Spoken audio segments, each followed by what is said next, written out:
question. So I can start with one. So you clearly identified and clarified that stage 2 colon cancer, the adjuvant treatment is still controversial and not standard for everybody, and we have to select some patient. But my question now is going more and more for chemotherapy as neoadjuvant setting. So it's very, maybe in some cases, due to old age or comorbidity, or we cannot go up front with surgery, and still we haven't any metastasis, and we know that it's early stage. Do you ever recommend starting of chemotherapy and postponing surgery as a primary treatment? That's a good question. I've not been asked that before. I'd be interested for my colleagues on that. We generally, if patients were not candidates for surgery, they would be candidates for palliative chemotherapy. And we would initially offer them chemotherapy as well as stenting or any other endoscopic intervention to try to palliate symptoms.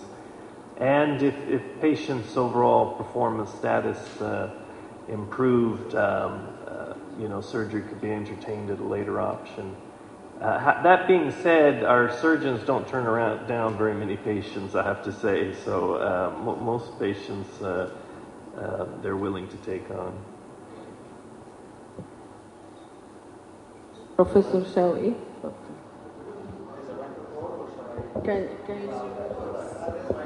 Okay, you raise. My name is Shawki Mazarbashi. I'm a medical oncologist. So let me see if I got it right.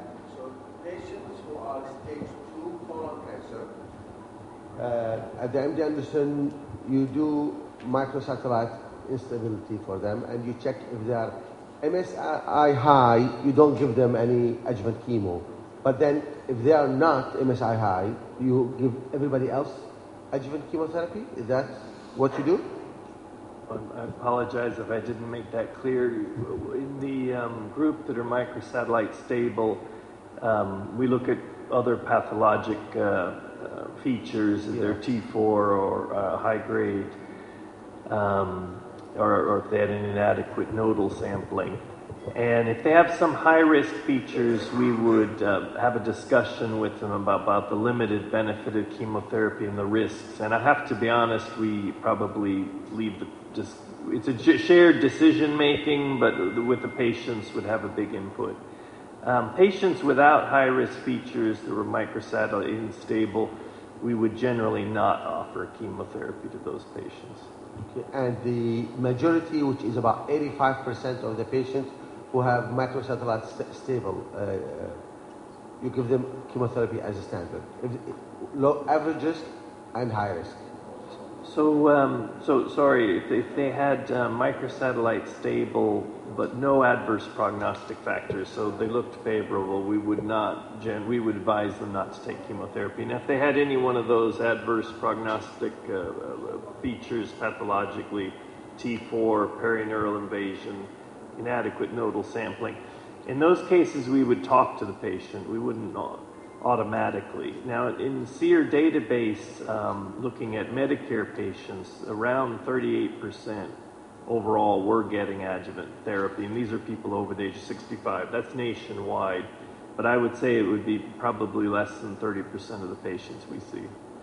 To me, what I can see from what you're saying is it doesn't matter what's the microsatellite. If the patient has high-risk features, clinical, pathological, you're going to give him chemotherapy. If he doesn't have any of the high-risk feature, it's unlikely that you'll be offering him chemotherapy.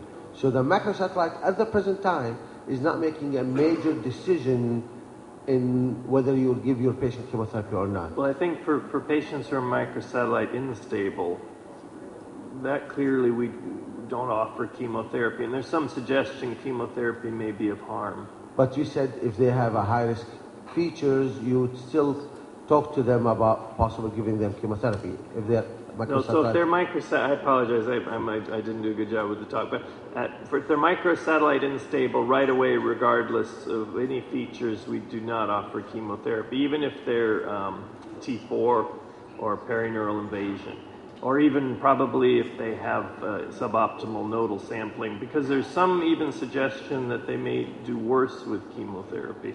So we would immediately not offer them chemotherapy. How about oxaliplatin chemotherapy? You think they still do worse with oxaliplatin? Well, that's a good question. We don't know. There's not enough data about that, and we don't know the answer to that.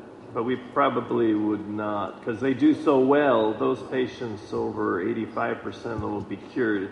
If there's any benefit, it would be 1 or 2%. It'd be very small. Professor Nasr?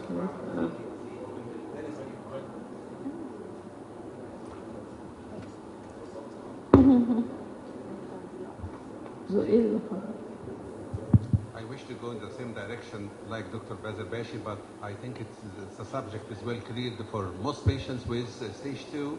If they have high risk features, and then sometimes or whenever available, we ask for microsatellite instability, and if it is high, we are not, we don't have the, if they have the high risk features, and then we ask for the the microsatellite instability, and if it is high, we will not give the chemotherapy. If it is otherwise, we will give the adjuvant chemotherapy. My question is about the intensity of chemotherapy in stage 2. Is it the same? I don't know. I do know that we have the 3 big studies that established the FOLFOX as an adjuvant therapy for stage 3 and to some extent in high risk stage 2. But are you comfortable with giving the doublet plus oxaliplatin, or the doublet containing the oxaliplatin, which is the FOLFOX4, or any of the modifications of FOLFOX4 in stage 2, or still there might be, like the same question of Dr. Bazarbashi, about the oxaliplatin in stage 2, especially with elderly? And I think you know that even in the 3 big studies that document the use of FOLFOX in stage 3 mainly and stage 2, most of these studies, most of patients did not continue the whole cycles of the oxaliplatin. That's why the question of oxaliplatin still bother me so much, especially in stage 2. So as you know, in the Mosaic trial, they didn't show a benefit to oxaliplatin with stage 2. Now, they did look at subgroup analysis with T3 versus T4. They did look at subgroup analysis of T3 versus T4. And there was a trend, but not statistically significant trend for a benefit for the doublet for T4. But obviously, it was a subgroup analysis, wasn't really powered. So there may be some small incremental benefit from oxaliplatin, but it's going to be very small. I'll have to tell you, my own bias is I only do monotherapy in stage 2 only, but I would be the minority in my institution probably in that regard. Okay, so we'll come to the next speaker, Professor